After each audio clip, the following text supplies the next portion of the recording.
바울은 갈라디아 교회 성도들을, 그러니까 자기가 가서 복음을 전한 사람들이잖아요. 정말 자기 영적인 표현이 될지 모르겠습니다만 자녀처럼 어떻게든지 구원받기를 원하고 영혼 하나하나를 사랑하는 그 마음으로 그들이 구원받기를 원하는데, 자기가 복음을 전한 그 사람들이 거짓 교사, 우리는 그냥 보통 거짓 교사라고 부릅니다만은 요즘으로 하면 이단에 제일 가깝습니다. 잘못된 복음을 가지고 와서 그 사람들이 이제 그르치고 있잖아요. 파멸되게 만든단 말이죠.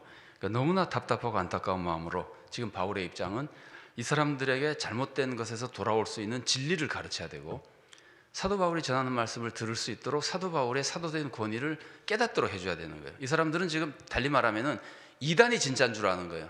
전에 가르쳤던 사도 바울보다 지금 온 이단들이 더 하나님의 말씀을 잘 가르치는 사람이다, 이렇게 착각을 하고 있으니까 내가 진짜 사도다, 그리고 내가 전한 복음을 제대로 배우고 이 진리를 올바로 알아라, 이제 이것을 그렇게 많이 강조하고 있는 겁니다. 근데 그렇게 하는 과정에서 사도 바울에게 특별한 사건이 하나 있었습니다. 근데 그 사건이 진리를 바로 가르쳐주고, 그리고 사도 바울의 사도권을 바로 가르쳐주는데 굉장히 중요한 사건이었어요. 그래서 이 사건이 어떻게 보면은 교회는 굉장히 부끄러운 일인데도 불구하고 사도 바울이 이 갈라디아서에 그 사건을 기록하고 있는 겁니다. 자, 그 내용이 뭐냐면은 베드로가 안디옥에 와서 이방인과 식사를 하다가 야고보가 보낸 사람이 오니까 자리를 피해버린 사건이거든요. 자, 우선 여기서 게바라는 말, 게바는 아람어로 바위라는 뜻이고, 잘 아시는 대로 베드로는 헬라어로 바위라는 뜻입니다. 그러니까 둘 다 바위라는 뜻이라서 그냥 게바는 베드로를 가리키는 단어입니다. 이 베드로가 어떤 사람입니까? 베드로는 최초로 이방인의 집에 가서 선교를 한 사람이에요. 그것도 안 갈까봐 하나님이 환상을 보여주셨잖아요. 하늘에서 보자기 같은 곳에 막 부정한 동물들이 막 있는 거 잡아먹으라는, 잘 아시는 대로 그 환상까지 보여주시고, 그래서 내가 깨끗하게 한 걸 내가 함부로 더럽다고 하면 안 된다, 이게 지금 이방인을 더럽다고 생각하는 사람들의 마음을 바꿔주려고 보여준 환상이시고, 그 다음에 고넬료가 보낸 사람들이 왔을 때도 성령님이 따라가라고 가르쳐주잖아요. 그래서 왔잖아요. 그래서 고넬료의 집에 들어갔거든요. 들어가서 그들에게 복음을 전하니까 복음을 전하는 중에 성령님이 임하더라는 거죠. 베드로 말이 이렇습니다. 우리에게 임한 성령님과 똑같은 성령님이 그들에게도 임하더라. 내가 뭔데 성령의 역사를 막을 수 있느냐, 누가 세례 베푸는 걸 막겠느냐. 그래서 세례를 베풀었거든요. 이 베드로의 특징은 교회 역사에서 이방인 선교의 최초의 선교사입니다. 왜 이렇게 말할 수 있냐면은 이방인을 개인적으로는 선교를 했었는데, 베드로 전에도 빌립이 이디오피아 내시에게 복음을 전했잖아요. 베드로 전에 빌립이 먼저 전했어요. 그런데 그것은 유대 지방에서, 팔레스타인 지방 유대 영역에서 한 사람에게 복음을 전한 거예요. 근데 베드로는 같은 팔레스타인 지방에 있지만 고넬료라는 사람의 집안으로 들어간 거예요. 그러니까 영역이 이방인 영역이에요. 그래서 베드로를 이방 선교의 효시라고 스스로도 생각하고 초대교회에서 그렇게 생각했던 겁니다. 그래서 사도행전 15장에 보면 그런 얘기가 나옵니다. 내가 하나님이 나를 통해서 처음으로 복음을 이방인에게 전해줬다. 그러니까 이방인 개인을 말하는 게 아니라 이방 지역 선교를 처음 시작한 사람이에요.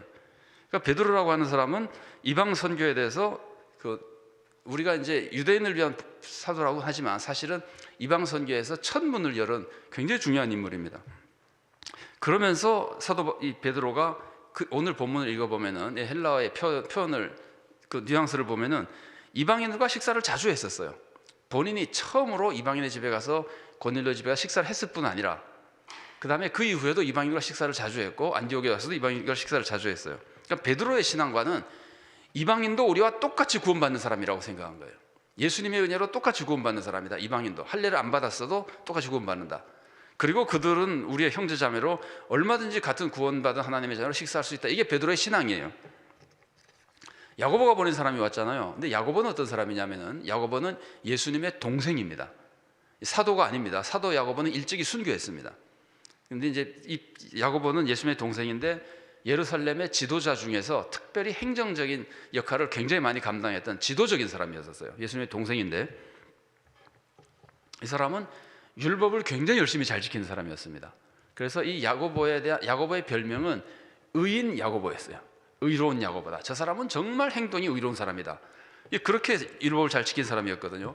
근데 야고보가 보낸 사람이라는 의미는 야고보를 따르는 사람들, 같은 교회에서도 야고보를 좋아하고 뭐 파당이라고까지 할 수는 없다 하더라도 야고보와 가까이 지내는 사람들, 그러니까 다 이 사람들은 할례파 유대인들, 그러니까 할례 받은 기독교인들이에요. 그러니까 이 할례 받은 기독교인 이 사람들은 그 할례 받는 거를 자기가 받았으니까 중요하게 생각하고 율법 지키는 걸 중요하게 생각하는 사람들입니다.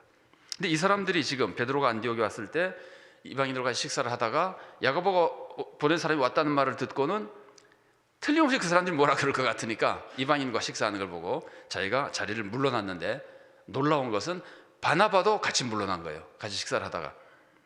그래서 바울이 이것을 보고 면전에서 많은 사람들 앞에서 면전에서 베드로를 야단친 겁니다. 그러니까 제가 아까 교회에 있었던 일로서는 참 어떻게 보면 짐스러운 일인데도 사도 바울이 이거를 기록하고 있는 거예요. 이런 일이 있었다는 걸 일부러 기록해가지고 오늘날 우리들에게 전해지고 있는 거예요. 자, 그러면은 이제 이 사건에서 바울이 지금 보여주고자 하는 것은 복음의 진리를 보여주고자 하는 것이고, 또 하나는 거기에 덧붙여서 나는, 이게 좀 인간적인 기분이 좀 들더라도 용서해 주십시오. 이게 지금 바울은 인간적인 뜻으로 한 말은 아닐 겁니다. 그런데 바울의 이제 그 기분은, 느낌은 나는 베드로도 꾸짖는 사람이다. 나의 사도적인 권위는 세상에 누구도 건드릴 수 없는 것이다. 이거는 하나님이 주신 것이기 때문에. 물론 사도 바울은 굉장히 겸손한 사람입니다. 그럼에도 불구하고 잘못했다면은 베드로도 꾸짖는 그 권위를 가지고 있는 사람이다. 그러니까 자기의 사도권을 보여주는 중요한 사건이기 때문에 지금 갈라디아 교인들을 가르치기 위해서 어쩔 수 없이 이 사건을 얘기하고 있는 거예요. 자, 베드로의 잘못을 먼저 좀 살펴보겠습니다. 베드로가 이방인과 식사를 하다가 왜 베드로가 물러간 겁니까? 제가 지금까지 설명해 드렸죠. 한번 재확인하겠습니다. 이방인과 식사하면 안 된다고 생각한 겁니까? 절대로 아닙니다. 자기는 처음으로 이방인과 식사했던 사람이에요. 고넬료 집에 가서. 그러면 이방인은 아무리 예수를 믿어도 유대인이 예수 믿는 것보다 못하다고 생각한 걸까요? 아닙니다. 이 사람은 고넬료 집에 가서 우리와 똑같은 성령의 역사가 일어난 것을 제가 직접 눈으로 본 사람이에요. 이방인이 할례 받지 않고 유대인이 되지 않으면 우리보다 항상 못하다. 예수 믿어봤자 구원을 더 못한 구원을 받는다. 그렇게 믿었던 사람이 아닙니다. 베드로는 올바르게 잘 믿고 있던 사람입니다. 그러면 왜 물러났느냐? 야고보가 보낸 사람이 무서워서예요. 야고보가 보낸 사람이 무서워서요. 그 사람들은 이제 베드로의 행동을 보고 비난할 위험이 있다는 거예요. 자기 생각에. 이 사람들은 할례하고 율법 지키는 걸 좋아하는데 내가 할례 받지 않은 사람이랑 밥 먹은 걸 보면은 또 문제를 일으킬까 봐.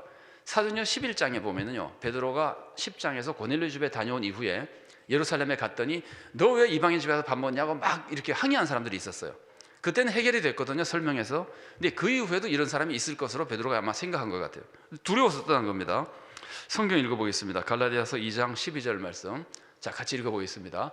그것은 게바가 야고보에게서 몇몇 사람이 오기 전에는 이방 사람들과 함께 음식을 먹다가 그들이 오니 할례 받은 사람들을 두려워하여 그 자리를 떠나 물러난 일입니다.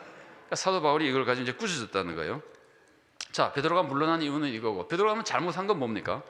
베드로가 잘못한 거는, 가장 큰 잘못은 복음을 훼손한 겁니다. 베드로의 이 행동은 이방인은 유대인보다 못하다는 것이 된 거예요. 근데 놀라운 것은 이방인은 예수 믿어도 유대인으로 예수 믿은 사람보다 못하다는 거예요. 이게 지금 비유로 치면은요, 이게 뭐 정확하진 않지만, 그러고 사회적으로 좋지 않은 표현이지만, 이전에 있었던 사회적인 관습과 비교해서 만약에 본다면, 이제 이게 백인 우월주의를 가지고 있는 사람이 있다면은, 흑인은 예수 믿어도 우리보다 못해, 이런 건 똑같은 거예요. 그러니까 예수 믿는 것에 가치가 없는 거예요. 도대체 예수 믿는다고 하는 것이 할례 받은 거 하나 때문에 차이가 나버리면은, 예수 믿어서 구원받아서 하나님의 자녀가 됐는데 하나님의 자녀가 된 그 존귀한 거가 할례 받은 거 하나 때문에 깨져버리는 거잖아요. 얼마나 예수님이 초라한 메시아가 돼버리는 겁니까? 예수님을 진짜 메시아로 못 만드는 거예요. 그러니까 이거는 복음을 완전히 훼손해 버리는 거예요. 예수님의 은혜로 구원받는 것이 완전한 구원이 아닌 것이 되어버리는 거예요.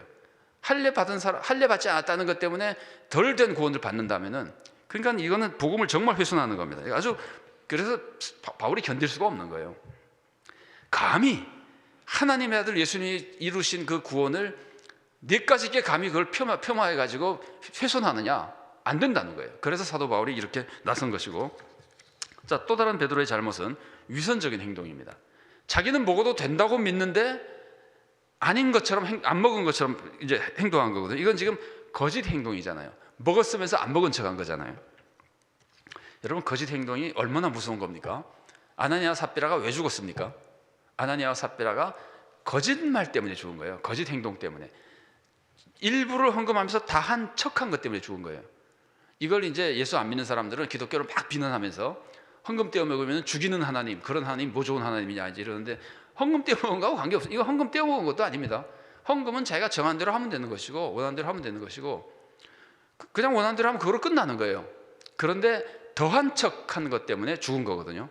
그게 우리가 많이 나누지 못하겠습니다만, 중요한 것은 거짓 행위 때문에 죽은 거거든요. 베드로가 지금 거짓 행위를 하고 있는 거예요. 그래서 사도 바울이 베드로에게 말하는 겁니다. 갈라디아서 2장 14절 하반절 말씀을 같이 보겠습니다. 읽어보겠습니다. 당신은 유대 사람인데도 유대 사람처럼 살지 않고 이방 사람처럼 살면서 어찌하여 이방 사람들로 유대 사람이 되라고 강요합니까? 베드로의 행동은 자기가 유대인이잖아요. 이방인과 같이 식사를 했잖아요. 그러니까 늘 했었고, 그동안에도 너는 유대인이면서 이방인처럼 살면서 같이 식사하면서 왜 이방인들에게는 지금 이 행동을 통해서 이방인들에게는 유대인처럼 되지 않으면 지위가 떨어지는 것처럼 보이게 만드느냐, 이방인으로 자꾸 유대인이 되라고 하느냐, 왜 구원받는데 이방인이 유대인이 됐다가 구원받아야 되느냐, 그냥 예수만 믿으면 구원받는 것인데, 그래서 이제 베드로를 바울이 그렇게 이제 꾸짖은 겁니다. 여러분, 여기서 이제 중요한 것이 베드로가 사람을 두려워했잖아요. 사람을 두려워한 것이 베드로가 사람의 말, 사람의 평판 혹은 소문, 이런 것을 두려워해서 베드로가 지금 진리를 따르지 못하고 있는 겁니다. 사람은요, 누구나 어떤 사람이든지 자기가 두려워하는 분의 말에 순종하는 겁니다. 자, 두 사람이 있잖아요. 두 사람이 나에게 서로 다른 명령을 했어요. 그럼 여러분 누구 말을 따르겠어요? 더 무서운 사람 말을 따라요. 사장하고 과장이 명령하면 누구 말을 따르겠어요? 사장 말을 따르죠. 왜 그렇습니까? 더 무섭거든요. 그러니까 내가 누구를 더 두려워하느냐가 내가 누구를 따르냐를 결정하는 겁니다. 그런데 베드로가 진리를 주신 하나님을 두려워하지 않고 지금 사람을 더 두려워한 것이 된 거예요. 그러니까 따르는 거예요. 여러분, 베드로 얘기가 나왔으니까, 베드로가 사람을 두려워해서 실수한 적이 있었죠? 언제 했었죠? 예수님을 3번 부인할 때. 이게 지금 사람이 무서워서 실수했었잖아요. 근데 그 오랜 후에 성령님의 충만하심을 받았던 베드로가 이때 또다시 사람을 두려워해서 실수하는 겁니다. 여러분, 그래서 그 군대에는 이런 말이 있습니다. 병사는 자기 장군을 적장보다 더 두려워해야 나가서 싸운다는 거예요. 적장이 더 두려우면 도망간다는 거예요. 근데 우리 장군이 더 무서워야 나가서 싸운다는 거예요. 그러니까 우리는 항상, 제가 하나님 중심이라는 말씀을 많이 어제 소개해드렸습니다만, 하나님을 경외하는 게 왜 그렇게 중요하냐면은, 하나님을 경외하지 않으면 하나님 말씀에 순종하지 못합니다. 하나님보다 사장이 더 무서우면 사장 말 듣는 겁니다. 그래서 이제 성경에 나오는 말씀 보겠습니다. 잠언 9장 10절 말씀 같이 읽어보겠습니다. 위의 말씀부터 같이 먼저 읽겠습니다. 주님을 경외하는 것이 지혜의 근본이요 거룩하신 이를 아는 것이 슬기의 근본이다. 주님을 경외해야만 하나님의 뜻대로 살 수 있는 거예요. 자, 그 다음에 나오는 말씀 29장 25절 읽어보겠습니다. 사람을 두려워하면 올무에 걸리지만 주님을 의지하면 안전하다. 그러니까 여기 지금 이게 지금 평행법인데요. 사람을 모수하면 반드시 넘어집니다. 사람을 따르게 되니까.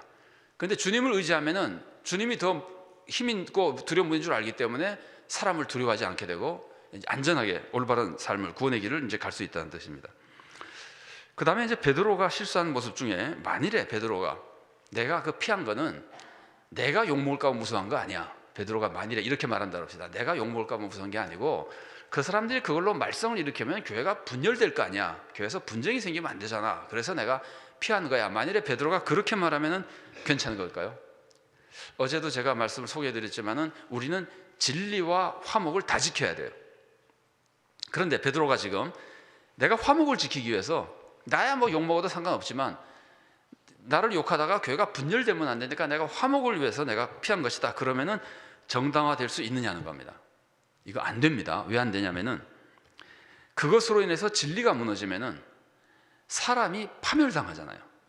거짓 복음이 세상에 퍼지게 되고 이방인들이 제대로 신앙생활을 잘못하게 되잖아요. 그러니까 지금 베드로가 한 실수를 따르면은 이제 두 사람에게 상처를 줍니다. 베드로가 만일에 이제 그냥 있으면은 야고보가 보낸 사람들에게 상처를 줍니다. 이방인들과 같이 먹으면은 베드로가 걱정하는 게 그겁니다. 그 대신에 이제 떠나면은 이방인 성도들에게 상처를 줍니다. 우리가 예수 믿었는데도 아직 구원 못 받은 거야? 이렇게 오해를 하게 됩니다. 이 두 사람에게 상처를 주는데 누구의 상처가 더 큰 거예요?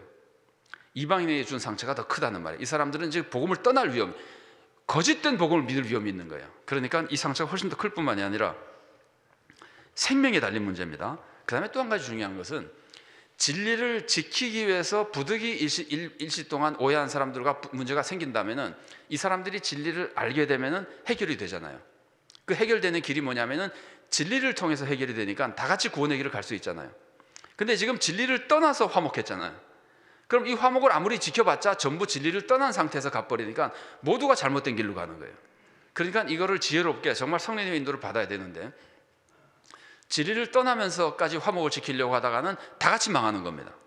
오히려 진리를 지키면은 지금 조금 어려움이 있다 하더라도 진리를 중심으로 해서 이 사람들이 진리를 알게 되면은 다 이해를 하는 거거든요. 그래서 오히려 화목을 지켜나갈 수 있는 겁니다. 그러니까 베드로는 이런 면에서 이날 굉장히 큰 실수를 한 거예요.